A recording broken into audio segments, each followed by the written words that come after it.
Welcome to the Living to 100 Club podcast. Well, hello to everyone joining us today on our podcast. You're listening to one of our successful aging episodes this month on the Living to 100 program, and I'm your host, Joe Casciani. Each week, our conversations educate and inspire, helping you get the best out of all the years we're given, regardless of what obstacles come our way.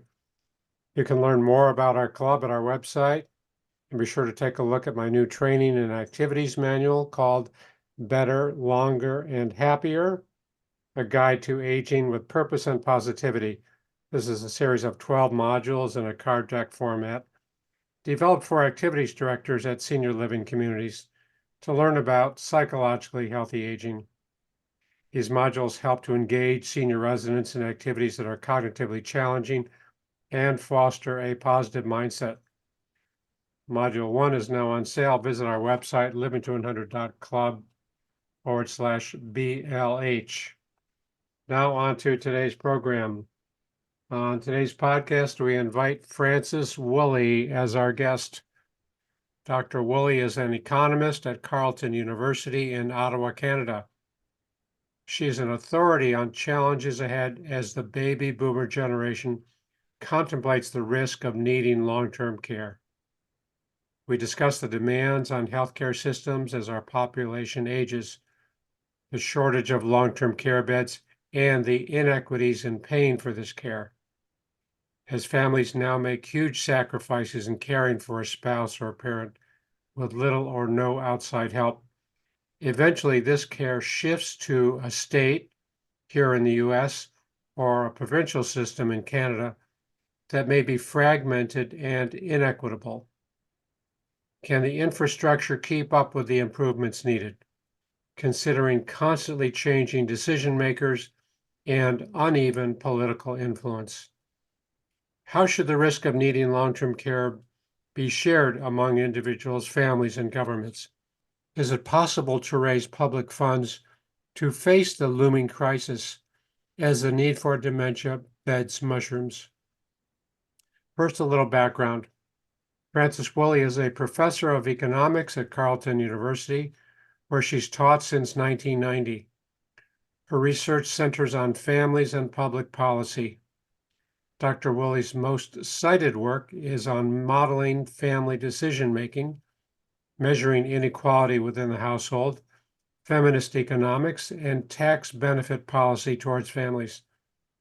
Recently, she spent more time researching the provision and financing of long-term care, inspired in part by the challenges her family faced when her father needed care at the start of the COVID pandemic. Frances' true passion is using economics to explain everyday experience and in sharing her love of economics with her students. She served as secretary-treasurer and also president of the Canadian Economics Association, co-editor of the Canadian Tax Journal and the Review of Economics of the Household, and as Associate Dean of the Faculty of Public Affairs at Carleton University. Frances holds a BA from Simon Fraser University, an MA from Queen's, and a PhD from the London School of Economics. Dr. Woolley, welcome to our program today. It's a pleasure to be here. Great. I'm looking forward to our conversation. This is a thought-provoking topic. I always like to open by asking our guests to tell us a little bit about the journey that brought you to where you are today. I covered a bit of your background, but what are some of maybe the milestones that took you to where you are today? Oh, it's hard to say. I mean, in terms of the long-term care, I'd like to pick up on that part of it, how you were saying about, how my father needing care made me really start more interested in researching this area. And for a long time, I just found the prospect of long-term care just too scary to think about. It was just so awful, I couldn't think about it. And then when my dad needed care, we dealt with it. And, when you start dealing with it, when you get down to it, it became much easier to write about it and do research about it because it was it was tough. It wasn't easy, but having had experience, it wasn't this kind of fear of the unknown. Um, so Mhm. that's kind of what brought me to here. Sure, sure. Yeah, so professionally or, in your academic world, you were close to it, but not as immersed as you were when you were dealing with it on a personal level. Is it? Exactly. Yeah, Yeah. yeah. Yeah. And people say that the personal is political. I mean, um, for me, I'm in a incredibly privileged position to be a university professor and able to do research. And to me, having that privilege, you're really responsible to do research that matters to people and answer the questions that matter to people. And I think right now, long-term care is one of the issues that matters the most from a public policy perspective. And it doesn't get the attention because it's scary. We don't want to think about it. Yeah, yeah. Well, let's take a deeper dive into that. When you've told me in an earlier call when we had our conversation that the whole demographics, aging, the boomer population is going to strain the healthcare systems in developed countries like the U.S. and Mhm. Canada. Why is that? Why aren't we keeping up with to meet the demand of the population growth? Well, I think I would distinguish between healthcare and long-term care. I mean, what you're saying is true. There's issues with healthcare, but healthcare and long-term care are different. So healthcare is, all those things that kind of doctors provide for you. So, if you get sick, you need healthcare. Um, Long-term care is more kind of help with the activity of daily living.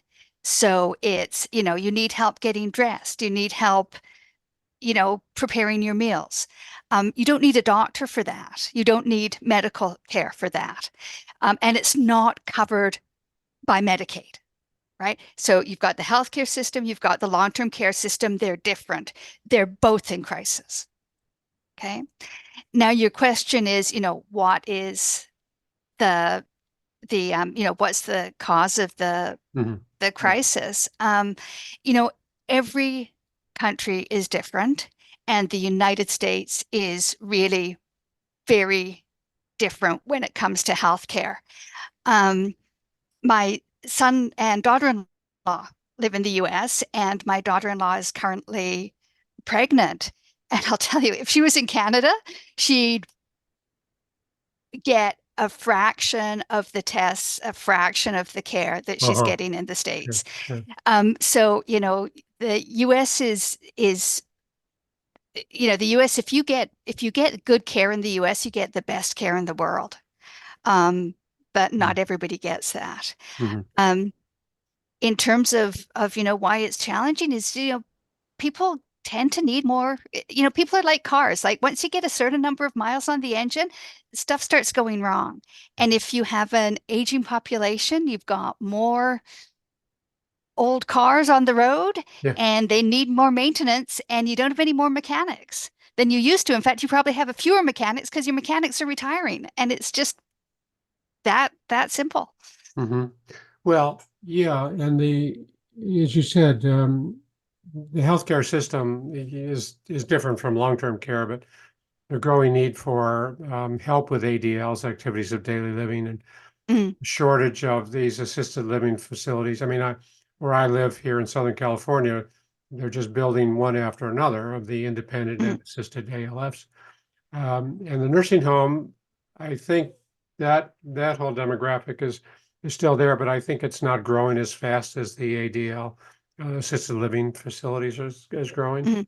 So you're thinking that with the advancing age of the baby boomers, our populations, we're just not going to have the care available. We're not going to have the systems in Well, place. i- it's a matter of supply and demand. Um, if you've got money, you can get care, Yes. right? But if you just kind of do the math on how many, what you need to provide assistance with the activity of daily living, especially when somebody has, say, dementia, right? Dementia is the really, and again, like it's back to like, this is a scary topic. Yeah. It's hard to think about it. Like dementia, that's the worst, right? That's the one thing we don't want to think about. So it's hard to even start having these conversations. But if we're thinking about dementia care, because that's the one that's the really, really tough one. Somebody's got dementia, they need a person there available to look after them 24 hours a day. If you're going to pay people a decent wage, that's going to be expensive. And there's just no real getting away from that, right? So, I mean, that talks to, so I think that there's just, the issue is there's just a certain amount that long-term care costs because it's, you need a place for people to live. You need people to look after them. And that just is expensive. You can't really do much to reduce the cost. Like it's not like we're going to get some, magic technology. There's just those costs are there. And I think the issue is really the issue with the shortage of spaces is a lot. It's to do with two things. The number one thing is there the funds available to pay those costs? Right. And if you don't have the money, you're not, if you don't invest the money, you're not going to get those facilities. And then the other thing is there's like in every place has specific issues, but there's issues with building housing everywhere, like with things like zoning and permitting and so on. But a lot of it just is like it's expensive, and who's going to pay for it? Right. And you've said that it's kind of this black and white or all or nothing situation where you can either afford it privately, and if you can't, you go on to Medicaid. In California, it's Medi-Cal. So there's that big long stretch from the affordable care and the people that cannot afford it. So you're saying, even in Canada, I think you said that the systems cannot keep up with the demands, and the reimbursement for this care is still strained. It's, I mean, I know in nursing homes, skilled nursing facilities, Medi-Cal barely covers the costs of the care. It barely covers. It's almost a break-even situation. Yeah. So, yeah. Yeah. Medicare is different, of course, but yeah, go ahead. So like, why, around where I live, there's a lot of fancy for-profit facilities going in to cater to people who have money. Yeah. Because that's profitable. But building a home that is going to cater to Medi-Cal or Medicaid patients isn't profitable. Yeah. So people aren't doing it. Yeah. And the other thing is there's like a kind of a logistical thing, right? You need to get the money up front to build a facility before you start collecting revenues. And that's a big issue. Now, if you're like a big international company that runs profitable long-term care homes, then maybe you can get that capital up front. But if you're, say, a nonprofit organization or a municipal government or something like that, maybe even you want to build a nursing home. Maybe, you're a nonprofit association, you want to build a nursing home, you're prepared to, raise funds so that it works with Medi-Cal.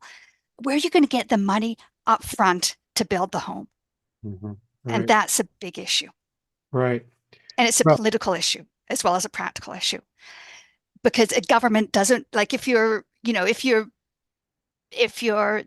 governor of California, you put a whole bunch of funding into building new nursing homes. Those homes don't open until you're no longer in office. So you're not going to get the credit for this on the next election cycle. Right? Yeah. So there's a lot of practical problems here. Yeah. And the person who replaces the current governor may or may not have the same frame of mind, and there may be changes in the funding, that whole apparatus. Yeah. So we've opened the Pandora's box here. How should we how should we be paying for long-term care? Well, let's get back to cars, right? You have an older car, there's a risk it's going to break down. I don't know you. I drive my car's 9 years old. Not going to replace it anytime soon. Um, Live in a cold climate here. I'm up here. There's snow on the ground here. Um, Sometimes the car breaks down. So you know what I have? I have roadside insurance. Mm-hmm. And so if the car breaks down, I'm going to call a number, going to get a tow truck. It's going to help me out. Okay. If I get in an accident, I've got a car insurance. That's going to help me out. Right. So with a lot of things, there's a lot of bad things that can happen to us in life. But for most of those bad things that we have in life, we have insurance. Yeah. We share those risks. Long-term care is one of the, needing a whole lot of long-term care at the end of your life. That's one of the biggest and most expensive risks that's one of the most expensive things that can happen to you in your life, right? Needing a lot of long-term care. And it's the one thing that we don't have insurance. We don't have a mechanism in place for sharing that risk unless, you're low income enough to qualify for Medicaid or Medi-Cal. Mm-hmm. And I'm talking here about the States as if it's we. Yeah. Other countries actually do. Countries don't do. There's no country that really does terrifically on this, but there's a lot of countries that share that risk more than is done in the States. Mm-hmm. Yeah. So we have insurance for all of these other risks that we do good risk management in other areas of our lives, but not so well in long-term care. Yeah. And that is the fundamental question, right? How do we share this risk? We know that, we're all going to eat blueberries, we're going to exercise, we're going to get enough sleep, we're going to do everything we can to keep healthy and living to 100. But, some of us are going to be unlucky. Some of us have just got, got unlucky with the gene pool or whatever. Some of us are going to need that care. And how do we share that risk? Yeah. Yeah. Well, we know living to 100 is not in the cards for everyone. We know that. Yeah. Well, you know what? If I just drop down and of a heart attack, Yeah. I could be like, live a good life, have a good fun retirement, then drop dead of a heart attack. That wouldn't be too bad. It's that. Yeah. It's not the not living. It's the prospect. As I said, this is a scary topic. Yeah. Right. And this is something that scares me, that the idea of needing a lot of long-term care. Yeah. Yeah. I think what you refer to is flattening the curve, where we're living healthy, and then we drop off and we want to drop off a cliff. Yeah. Yeah. Yeah. I always figure you need three things. You need a healthy mind, you need a healthy body, and you need enough money to get by. And if you've got all three, it's awesome. Yeah. But what you don't want is one of those to go while the other two are still functioning. Yeah. Right? So why can't families and home care agencies cover this need? I mean, we know there's a lot of outfits that will go into the home. Yeah. Okay. So there's the who provides the care and who pays for the care. As I said, a lot of people prepared to provide the care as long as you're willing to pay enough, right? You come and you put an ad in the paper and say, I'm going to have somebody, I'm prepared to pay $1,000 a day for somebody to come and look after me in my home and wipe my bum. You're going to get applicants. Yeah. It's the who provides the care, who finances the care. Different questions, right? And if we're talking about, and the really tricky thing is who pays for it, right? And some people do, they will save up enough to pay for it, or their families will pay for it. But again, we're talking about sharing the risk. You know what?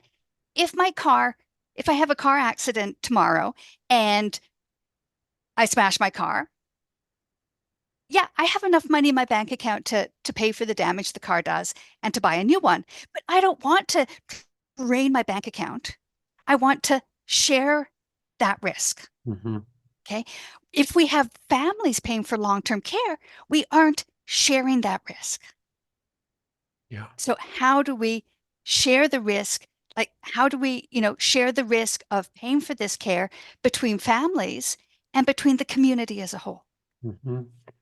And one model we discussed is what's occurring in Australia. I'm not sure how Yeah, expanded it is, but the government is taking kind of a portion of the equity or the ownership of the home, kind of like yeah, a reverse mortgage, but yeah, the yeah, owner or seller doesn't reap all of that.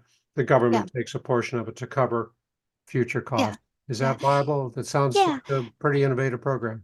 yeah. I mean, you were saying earlier about how long-term care in the States is kind of black and white, right? Either you qualify for Medicaid, Medi-Cal, and then you can get a space in a long-term care facility, or there's really, I mean, there's some, like I wouldn't say that there's none, but you're pretty, there's pretty limited support.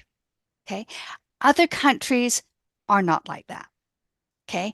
And Australia is one of those countries that's not like that. Now, there's a trade-off. The trade-off is that there's taxes in these other countries tend to be higher. Mhm.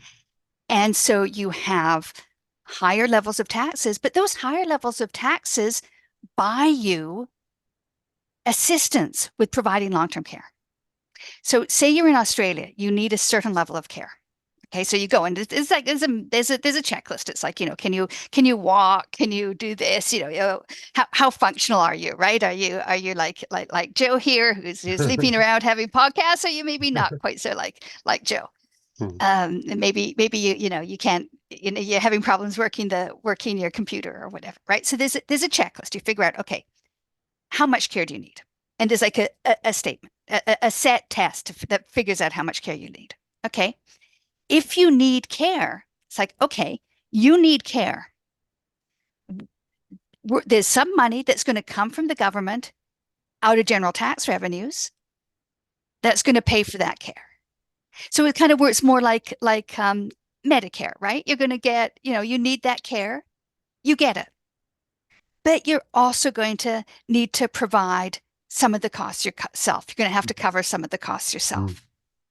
And the amount that you pay, again, it's not black and white. We're going to say, okay, well, look at your assets.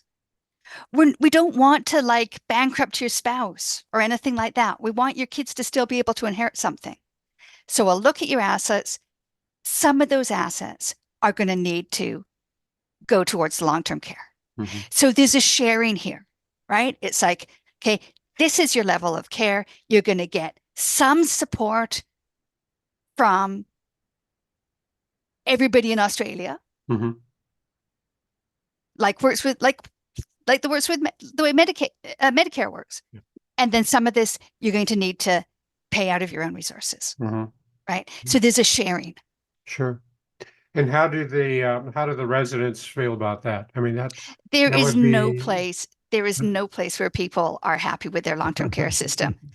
Um, that, that's but that's a given then, right? Okay. yeah, yeah. Um, um, but I would say that there's been, I would say it's a system that works well in many respects. Mhm. I think the number one concern in Australia, and I think the number one concern everywhere with long-term care is the systems need more money, Okay. right? I think people are happy with the Australian system. They just need it just there needs to be it's the same issue, not enough money for places, not enough money for home care that every system in the world has. But I would say it's at least got the bones there, Mhm. right? Um, but Mhm. it's a big challenge. Like, how do we, you know, who pays? Yeah. Yeah. Well, excuse me, there's a lot of moving parts too, and the population is Yeah, changing and yeah, getting healthier and all of that. But it yeah, sounds like, as you say, it's the bones are there, the structure is there, and it will yeah. need a lot of tweaking, a lot of shaping. How long has this been in place? Um, oh, good question. There's a big reform. I'm not sure it's within, but it's this century, right? It's not. Mhm. I'm wanting to say 10, 15 years, but don't quote me on that. Yeah. Okay. I think one of the big things that is different about the Australian model, and if you look at the German model, the Netherlands model, so these are the countries where there's strong long-term care systems. All the countries with strong long-term care systems have something in common, and that long-term care is handled at there's a strong national policy, Mm. right? That it's something, it's not delegated down to the level of the states or the municipalities. There's a national policy, Mhm. right? And and I think you see that in every country, that if things are come down to the state level, there's always like for a temptation for a state to say, well, you know what, maybe if we don't have generous policies, old people won't move here, right? Mhm. Mhm. So to get a good policy, you need to have a national policy, and that was what really happened in the Australian case. There was a deep-seated dissatisfaction with their current system, and that all the states in Australia got together and said, okay, we agree that we're going to have a national system. Mhm. And that's where they got to where they are. Mhm. So again, the challenge is practical, political. Sure. Is Canada moving closer to that? Or It's again, Canada is in similar in many ways. Well, same and different from us, but I think in Canada we have many of the similar challenges that we know we don't have a national system, and if anything, Canada is becoming more fragmented. So the things are happening at the provincial level, and more provinces are kind of going their own way. Um, and yeah, I mean, there were some huge challenges during the pandemic Mhm. with long-term care in Canada, and wait lists are um, the wait lists are long here. There is no country that has really nailed this. Mhm. Um, and again, I want to go it. Yeah. It's frightening. People don't want to think about it. Yeah. Yeah. Politicians don't want to think about it. It's Yeah. scary. Yeah. No, I think that's a great expose, Francis. I think that's great, the insight that you share here. Um, I can see you can make an argument for both sides. You want the national system, and Hmm. if it's provincial, it's fragmented. And if it's the states would say, oh yeah, we should be allowed to create our own laws here, and kind of like our immigration. I mean, there's the federal laws, and there's the states are butting heads against the feds for the immigration laws, and they want to be able to protect their own states. And the feds are saying, no, it can't be different from one state to another. Hmm. So I Oh, we think, have that too. yeah, yeah, I think that, maybe it may apply to the same thing with long-term care and sharing the risk here. Yeah, So, yeah, that's a thorny problem, thorny issue. yeah, You're right. Yeah, it yeah, is scary. Sure, yeah, sure. yeah, And I can see where families would not, here in the US, it would be very new. It's kind of the nationalizing the healthcare. Families hmm, would not be so in favor of putting up a 20% value of their home to cover their long-term care costs. That seems so anathema to our way yeah, of thinking. Yeah, yeah. But yeah, like people because long-term care is not covered through Medicare. It's only through Medicaid. In right, most states, it's only through the Medicaid. right. Um, people do have to run down their assets. I mean, California's got rid of a lot of the asset tests, Mhm. and other states are following suit. Um, but any income that you have, if you have to, any income that you have goes to pay for these costs. So, I mean, the U.S. system historically has been one of the ones that's put the most responsibility on individual families, that if you have any resources at all, you have to pay. Mhm. Um, Sure, sure. um, so it's like, okay, how do you share that? Mhm. You know? Any other solutions or innovations that you're aware of? Anything else on the horizon? Well, I Maybe. think one of the big things that a lot of places are really struggling with is how do you strike the balance between home care and institutional care? Um, uh, I think most people would rather be at home than in an institution. Um, and you know, if and there is sort of there is potentially possibilities for saving costs if people can be cared for in a less expensive way at home Mm-hmm. um, than an institution. So how do we kind of, when we're thinking about the practicalities, when we're thinking about, okay, how do we support people as they go through this journey? Mm-hmm. How much do we pay for home care? How much do we pay for institutional care?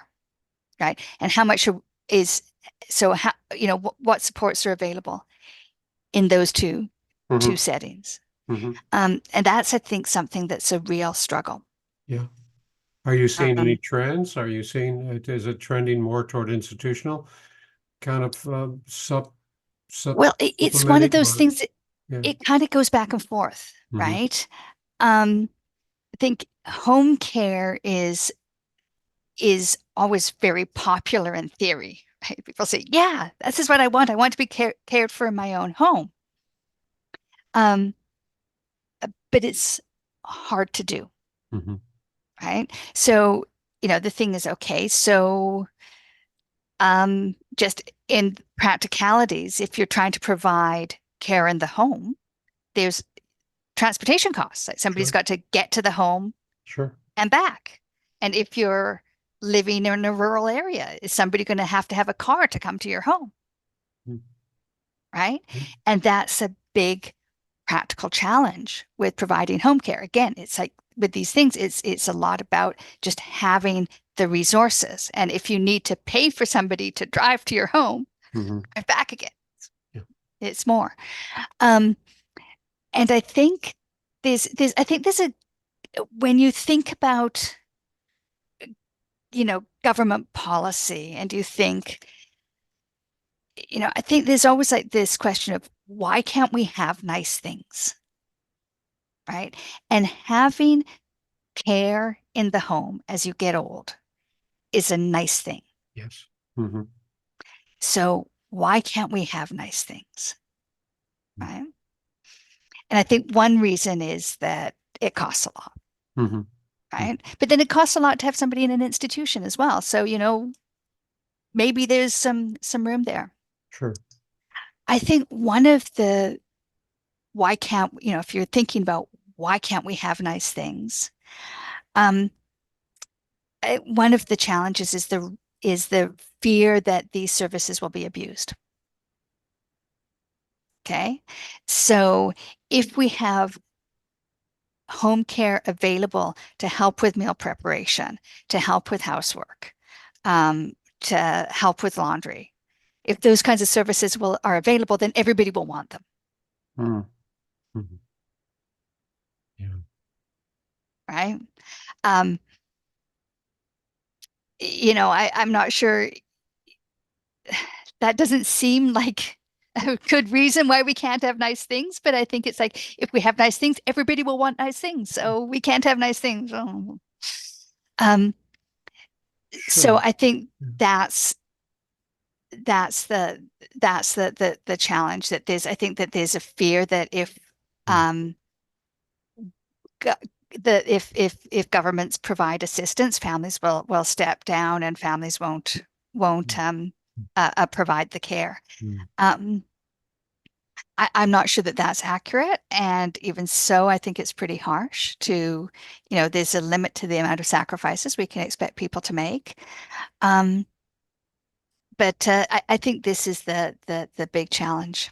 Yeah. Like, how do we strike this balance between care in the home and institutional care? How do we make care in the home affordable? How do we, how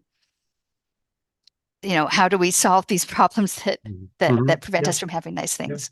Yeah, no, that's the other side of this. If we can provide a suitable level of assistance in the home, then people who can afford to pay may not want to pay as much if the other people are not paying as much. You're right. I mean, it Yeah, can be individualized and customized, but then yeah, everybody should be entitled to it, and that's yeah.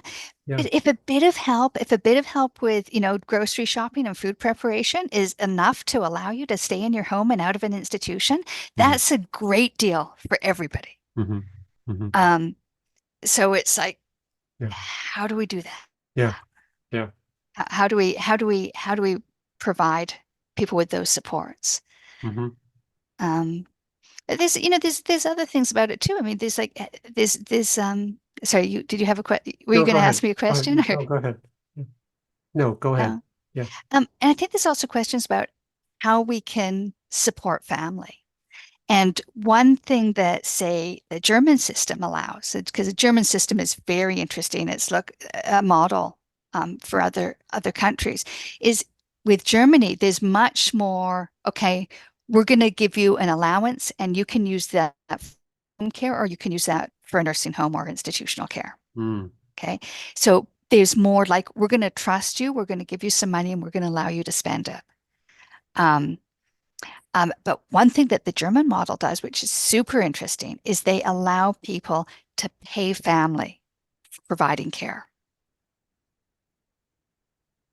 Say that right? again. Yeah. So Yeah. you could pay your Oh, daughter, oh, you could pay your okay. son, Okay. Yeah. right? So if the choice is like if your son or your daughter says, you say like, come and look after, like, no, I have to have a job so that I can feed my kids. It's like, okay, you know what? We've got this money that's coming in from the government. We can use that and we get to choose how to spend it. We can use that to pay for you to come and support me. Mm-hmm. Mm-hmm. And again, it's like, wouldn't that, can you imagine what a game changer that would be for so many families? Sure. Sure. Yeah. Well, families can get paid now, can't they, for some of the support in home? Isn't that IHHS system? Maybe you're not so familiar with it. No, I should, Yeah. I'm a Canadian, right? So I Yeah. don't know. Okay. Yeah. Can we just like pause for a second and Oh, stop sure. okay. So, Okay. So as you mentioned that model in Germany where people can be paid to provide care for the needy family members, parents or siblings or adult children.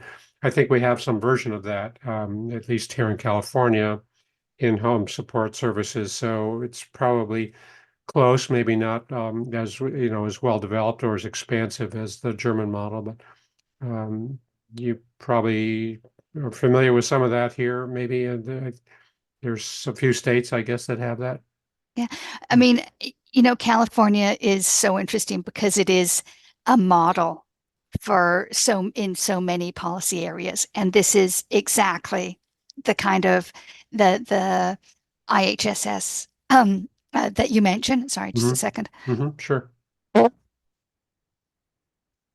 The IHSS that you mentioned is exactly the kind of service that I'm talking about. And it's Hmm. Hmm. potentially a game changer for families, but there are not many states Yeah. in the US that where that's available. And, in Canada, there are very few provinces that have something like that available. Yeah.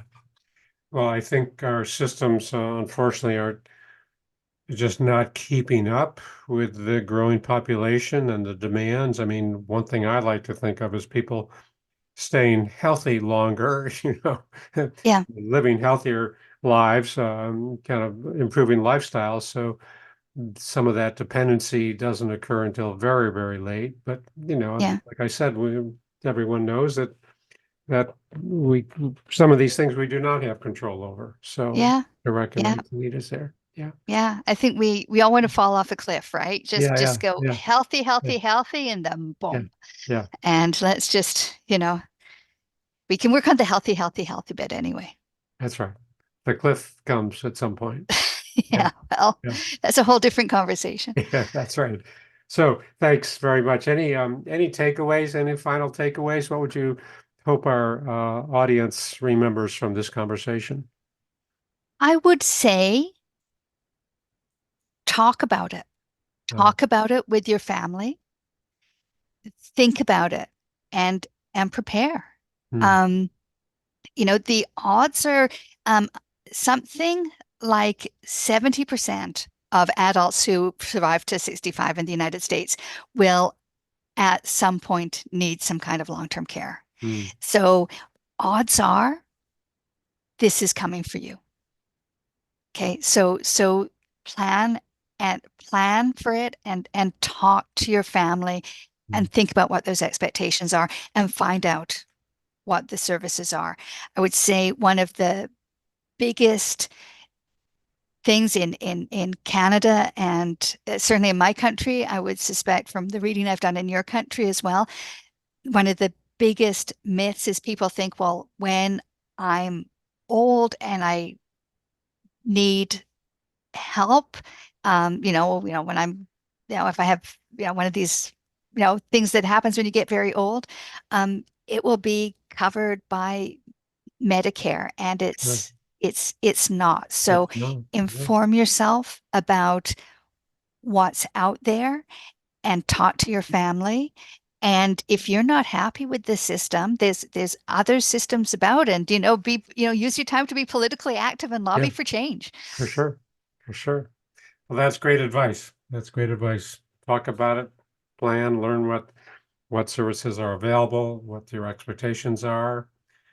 That's Mhm. great. That's great. Yeah. So looks like we're out of time for today, Francis. But before I wrap up, I just want to remind our listeners to visit my website, livingto100.club, sign up for my email list, and download a free copy of my 9 tips to make living longer enjoyable. And if you are affiliated with a senior living setting, be sure to look for my new training manual and activity guide, Better, Longer, and Happier. Francis, thanks so much for being a guest on our show today. For those who Yes. might want to contact you, how can they do that? Well, just have to spell my name, Frances Woolley. Google me, I'll come right up. I'm the top hit. Great. Oh, well, I think there is somebody else, but if it's like an architecture or it's an artist or something, it's like an economist in Canada, that's me. Okay. So I will just find you. Google me, you can get my hit. Francis You can Woolley. get all my contact info. Terrific. Terrific. Well, again, thanks so much. And thanks to all of our listeners for tuning in. Hope to see you next time. Okay. Thanks so much, Joe. You're welcome. You're most welcome.